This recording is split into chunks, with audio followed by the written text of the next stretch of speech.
सबसे पहली खबर आगरा से। एक लड़की के साथ छेड़खानी हो गई, जिसके बाद लड़की ने बीच सड़क पर हाई वोल्टेज ड्रामा कर दिया है। मामला रामबाग फ्लाईओवर का है। एक लड़की के साथ दो लड़कों की छेड़खानी की खबर सामने आई है, जिसके बाद लड़की ने बीच रोड पर हंगामा करना शुरू कर दिया और फिर गाली गलौज कर दी। सूचना के बाद थाना पुलिस मौके पर पहुंची, जांच पड़ताल शुरू कर दी गई है। सूचना के बाद पुलिस मौके पर पहुंची।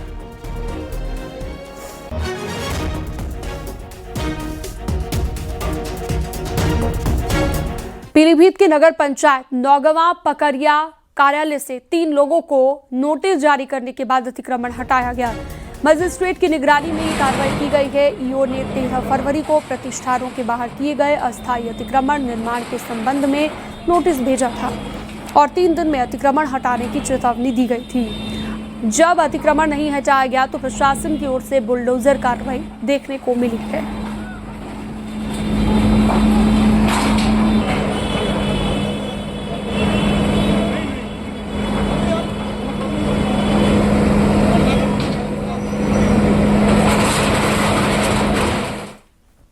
मऊ के पशु अस्पताल के पीछे नरकंकाल मिलने से आसपास के इलाके में हड़कंप मच गया, जिसके बाद स्थानीय लोगों ने इसकी सूचना प्रशासन को दी। मौके पर पहुंची पुलिस ने नरकंकाल को अपने कब्जे में लेकर जांच शुरू कर दी है। वहीं पूरे मामले की जानकारी देते हुए अपर पुलिस अधीक्षक अनूप कुमार ने बताया कि खाली जगह नरमुंड कंकाल मिला है। मौके पर पुलिस पहुंचकर कब्जे में पुलिस ने ले लिया है, जांच में भेज दिया गया है।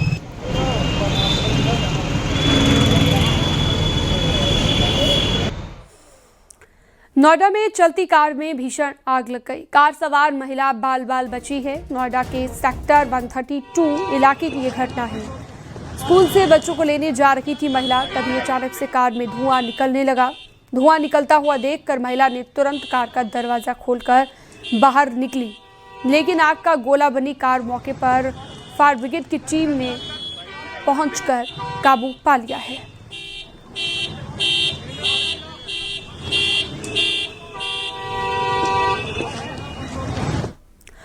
अमरोहा के जोया कस्बे के फ्रूट गोदाम में भीषण आग लग गई। सोलर पैनल लगाते वक्त वेल्डिंग की चिंगारी से भड़की इस आग में लाखों रुपए का सामान जलकर राख हो गया है। गोदाम में बड़ी मात्रा में फल और प्लास्टिक क्रेट्स रखे हुए थे। दोपहर के समय सोलर पैनल लगाने का काम चल रहा था।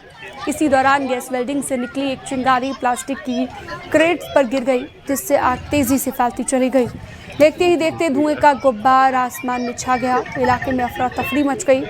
सूचना के बाद पहुंची दमकल की गाड़ियों ने कड़ी मशक्कत के बाद आग पर काबू पा लिया है। शॉर्ट सर्किट से बताई जा रही है कि आग लगी है और फायर ब्रिगेड की गाड़ी नहीं मौके पर पहुंची। थाना डिडौली के जोया कस्बे का ये मामला बताया गया। बदायूं में सड़क हादसे में हुई बुजुर्ग की मौत का एक लाइव वीडियो सामने आया है। सदर कोतवाली क्षेत्र के इस्लामिया कॉलेज के पास एक रोडवेज बस को तेज रफ्तार ऑटो ओवरटेक करने के दौरान अधेड़ ई रिक्शा से टकराया और गिर गया, जिससे उसकी दर्दनाक मौत हो गई। ये पूरी घटना सीसीटीवी में रिकॉर्ड हो गई है। सूचना के बाद पहुंची पुलिस मौके पर शव को कब्जे में ले लिया गया है। पोस्टमार्टम के लिए भिजवाया गया है।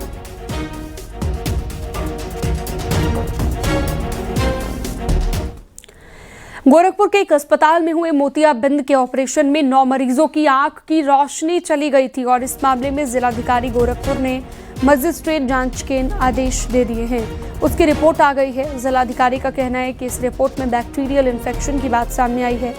इस रिपोर्ट के बाद अस्पताल को सील कर दिया गया है। अब सीएमओ को निर्देशित किया गया है कि अस्पताल के रजिस्ट्रेशन को कैंसिल करने की प्रक्रिया शुरू की जाए, क्योंकि अभी तक किसी भी इंडिविजुअल पेशेंट्स ने हमें आके कोई कंप्लेन नहीं की, पर हमने अपने सोर्सेज और जो सर्वे करवा के चेक किया गया तो कई पेशेंट्स को इन्फेक्शंस बढ़ा भी और आंख में प्रॉब्लम भी हुई है। उसके क्रम में हमने एक मजिस्ट्रियल इंक्वायरी सेटअप की थी, जिसकी रिपोर्ट आई है कि हाँ, जो इन्फेक्शन था वो एक बैक्टीरियल इन्फेक्शन था और उसकी वजह से कई लोगों को प्रॉब्लम आई है। तो इसके क्रम में हमने तत्काल उस टाइम ही हॉस्पिटल को सील कर दिया था और अग्रिम कार्रवाई के लिए अब सीएमओ को लिख दिया जांच रिपोर्ट के साथ कि उनके रजिस्ट्रेशन कैंसिलेशन की कार्रवाई वो स्टार्ट कर दें। हरदोई के पचदेवरा में चर्चित अशोक बाबू हत्याकांड में पुलिस ने एक्शन लेते हुए मुख्य आरोपी दामाद और उसके एक साथी को गिरफ्तार कर लिया है। वहीं ये मामला है जब आरोपी दामाद ने सोशल मीडिया पर हत्या को नियति और आत्मरक्षा बताते हुए एक लंबी चौड़ी पोस्ट साझा कर दी।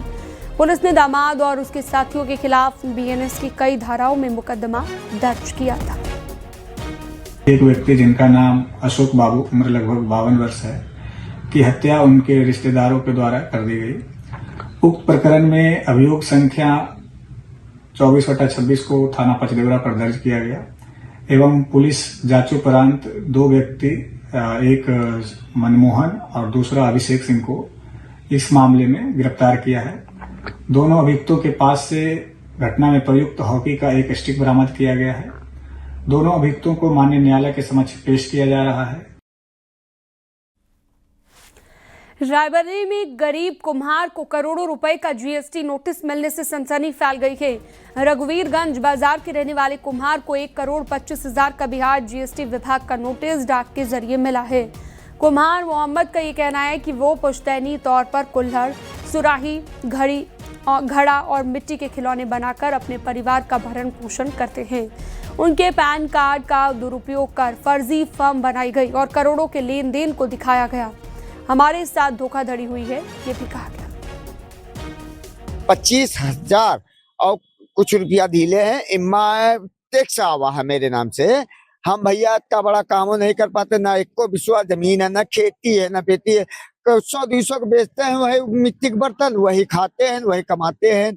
और इसके बाद में एक कागज हमसे आदमी पिन का रहा था, वह लेके चला गया। पड़ेरा के आदमी है, 15-16 साल हो गई हैं, 15-16 साल की बात है। एक कागज हमसे लेके चला गया है, कैसे हम तुमको लोन करा देंगे, हमको दे दो। वही हम इसको कागज हमारा लेके चला गया है। आगरा में एक अस्पताल के स्टाफ की ओर से तीमारदारों के साथ मारपीट की गई है। आरोप यह है कि पैसे जमा करने को लेकर अस्पताल स्टाफ ने तीमारदारों को बुरी तरह से पीट दिया। इसके बाद पुलिस ने मामले में मुकदमा दर्ज कर जांच पड़ताल शुरू कर दी। मुड़ा तो मेरे पीछे मारा एक ने, फिर उसी ऐसे हाथ किया तो उसने इधर भी मार दिया मेरे को। किससे मारा? डंडे से। डंडा इतना मोटा था, अभी पुलिस थाने में ये डंडा अभी इतना मोटा था। इनसे भी मारपीट हुई थी? इसको भी मारा उन्होंने। मैं भी थी मौके पे, पावरे का बैट होता उससे मारा था। मैं भी बचाने जा रही थी तो क्या नाम है, मुझे भी धक्का मार दिए थे, मुझ में भी 2-4 दे दिए थे उन्होंने। और अगली खबर बिजनौर से। चांदपुर डिपो की बस में हुई है तोड़फोड़। कंडक्टर और ड्राइवर के साथ की गई है मारपीट। कंडक्टर से पैसे लूटकर फरार हुए बदमाश। 5 बदमाशों ने दिन दहाड़े इस वारदात को अंजाम दिया।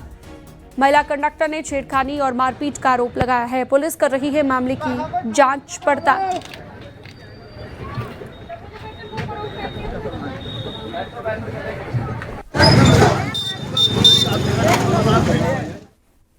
बढ़ते आगे, मुजफ्फरनगर में उस वक्त सनसनी फैल गई जब एक मकान में स्विमिंग पूल से चौकीदार की लाश बरामद हुई। घटना की सूचना के बाद पहुंची पुलिस और फॉरेंसिक टीम ने घटनास्थल की बारीकी से जांच पड़ताल शुरू कर दी और शव को कब्जे में लेकर पोस्टमार्टम के लिए भिजवा दिया। आला अधिकारियों की माने तो शायद दुर्घटना के चलते पैर फिसलने से स्विमिंग पूल में गिरकर चौकीदार की मौत हुई है, लेकिन पुलिस सभी पहलुओं की बारीकी से जांच पड़ताल कर रही है। महावीर चौक के पास स्थित एक मकान के अंदर स्विमिंग पूल में एक चौकीदार की मकान के चौकीदार की बॉडी मिली है। थाना सिविल लाइंस पुलिस मौके पर पहुंची, पंचायतनामा किया गया है। अभी तक ऐसा प्रतीत होता है कि शायद एक एक्सीडेंटल मृत्यु है। उसके आगे की पुष्टि करने के लिए बॉडी को पोस्टमार्टम के लिए भेजा गया है और आगे की कार्रवाई की जाएगी।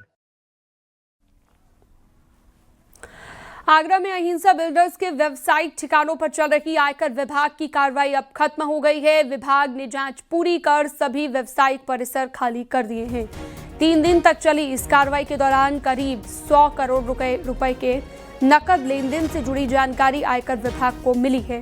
अधिकारी अब नकद रुपए लेने वाले फर्म मालिक रोहित जैन से जवाब तलब कर आगे की कार्रवाई करेंगे।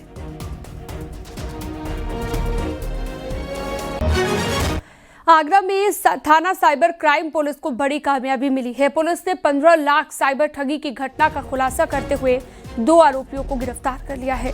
साइबर क्राइम थाने में मुकदमा दर्ज हुआ था, जिसमें ये बताया गया था कि एपीके फाइल के जरिए उनके मोबाइल को एक्सेस कर लिया गया और फिर खाते से 15 लाख रुपए निकाल लिए गए। अब पुलिस ने मामले में मध्य प्रदेश के रहने वाले 2 आरोपी गिरफ्तार कर लिए हैं।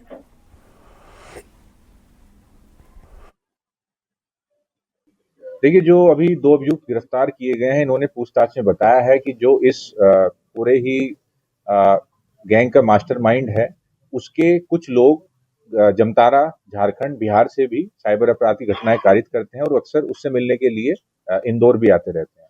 साथ ही साथ जो अभी अभियुक्त हमसे पकड़े गए हैं, इनके फोन से हमें 30 बैंक खाते और सिम कार्ड, पूरी की पूरी जो किट यूज होती है साइबर अपराधों कारित करने के, उनके भी जानकारी मिली है। और बाकी और भी इन 30 के अन्य जानकारी की जा रही है कि जिनका यूज कर भोले भाले लोगों के साथ इनके द्वारा ठगी की गई। हरदोई के कोतवाली पिहानी क्षेत्र में तालाब में 3 बच्चियां डूब गई। 3 बच्चियों में से एक को ग्रामीणों ने बचा लिया और अभी अन्य 2 लापता हैं। ये किशोरियां सिंघाड़े निकालने तालाब की ओर गई थी। बताया जा रहा है कि रामपुर दहेलिया गांव में सिंघाड़े निकालने तालाब में गई बच्चियों का संतुलन बिगड़ गया और तीनों गहरे पानी में चली गई। बच्चियों की चीख पुकार सुनकर आसपास मौजूद लोग मौके पर पहुंचे। इस दौरान एक बच्ची को ग्रामीणों ने बचा लिया और घटना की सूचना मिलते ही स्थानीय पुलिस और प्रशासन की टीम पहुंची। गांव वालों के साथ मिलकर लापता किशोरियों की तलाश शुरू की गई। हमारे यहाँ की सिंघाड़े काटने के लिए गई थी।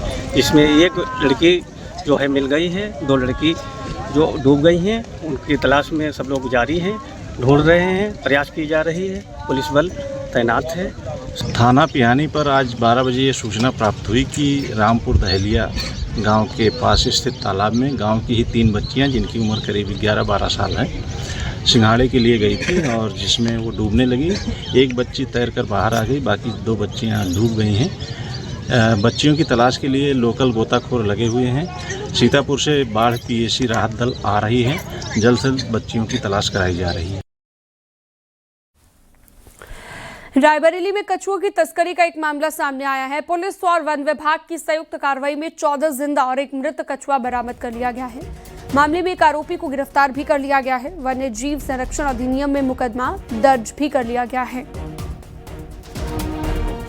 शंकरपाल निवासी ग्राम विश्वासा, थाना रामगंज, जनपद अमेठी को ऑटो से तस्करी हेतु ले जाए जा रहे 14 अदद जिंदा कछुआ व 1 अदद मृत कछुआ के साथ गिरफ्तार किया गया है, जिसके संबंध में थाना गदागंज पर वन्य जीव संरक्षण अधिनियम के तहत अभियोग पंजीकृत किया गया है। गिरफ्तार अभियुक्त को न्यायिक अभिरक्षा में भेजा जा रहा है तथा बरामदशुदा कछुआ को वन विभाग को सुपुर्द कर दिया गया है।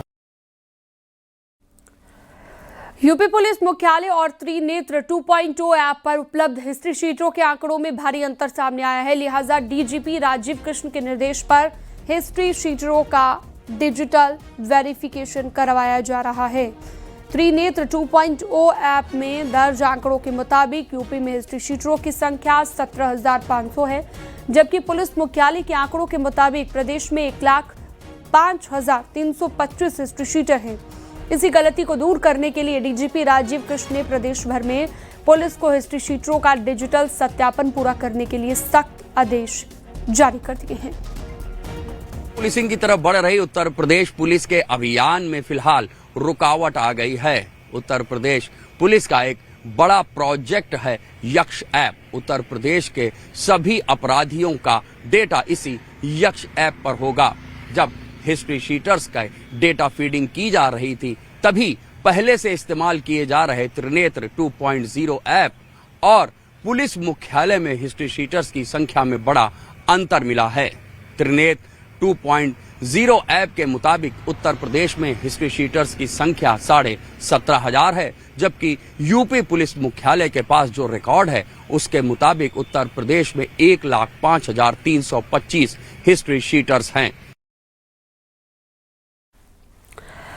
बजट पर सीएम योगी ने विधानसभा में जवाब देते हुए सरकार की 9 साल की उपलब्धियों को गिनाया है। सीएम योगी ने कहा, यूपी के इतिहास में किसी मुख्यमंत्री का पहली बार 10वीं बार का बजट है और ये ऐतिहासिक बजट है। सीएम योगी ने शिक्षा मित्रों के मानदेय बढ़ाने का भी ऐलान किया। शिक्षा मित्रों को अब 18,000 रुपए हर महीने मानदेय के रूप में मिलेंगे। इस दौरान सीएम योगी ने विपक्ष के नेताओं पर भी तंज कसा। ओहो भाई, आप तो उसको बढ़ाए भी नहीं ना, आप तो बढ़ाए भी नहीं। जो भारत सरकार देती थी वही 3000 था। लेकिन आज हम इस बात को यहां घोषणा कर रहे हैं कि अब अप्रैल से हम शिक्षा मित्रों को 18,000 रुपया देंगे।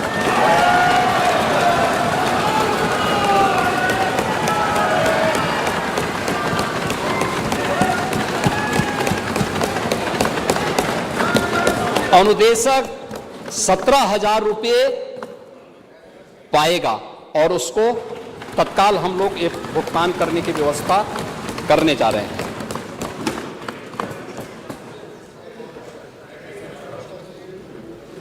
माध्यमिक शिक्षा, देखिए, आप लोगों के कारनामों से उनकी सेवाएं समाप्त करने के लिए माननीय उच्चतम न्यायालय ने कहा था।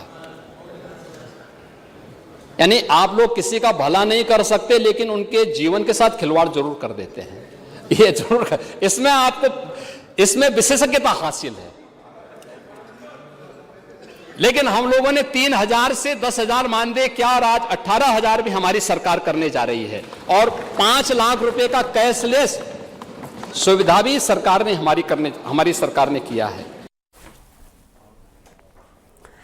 सीएम योगी 22 फरवरी से विदेश के दौरे पर रहेंगे। सीएम योगी का सिंगापुर और जापान का दौरा है। 22 फरवरी को सीएम योगी सिंगापुर जाएंगे।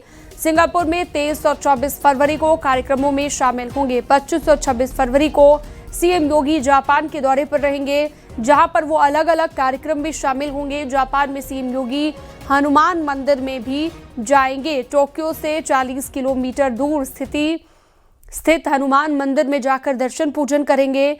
जापान स्थित प्रभु श्री राम और हनुमान मंदिर में सीएम योगी पूजा अर्चना करेंगे।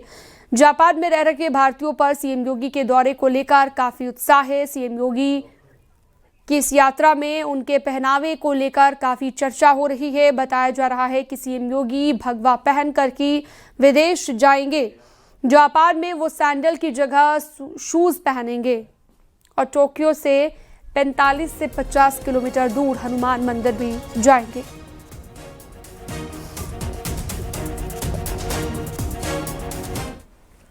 विधानसभा में समाजवादी पार्टी के नेता शिवपाल यादव ने बजट पर बोलते हुए सरकार पर तंज कसते हुए निशाना साधा। शिवपाल यादव ने कहा कि बजट सुनकर लगा कि यूपी में दूध की नदियां बहने लगी हैं। ऐसा लग रहा है कि गरीबी तो मंगल ग्रह पर चली गई है, लेकिन ये बजट सिर्फ ऊंची दुकान और फीके पकवान जैसा है। आज हम बड़े चाव से भी इस कागजी विकास की पोथी को देख रहा था, जैसे वित्त मंत्री जी ने बड़े जतन से पढ़ा है।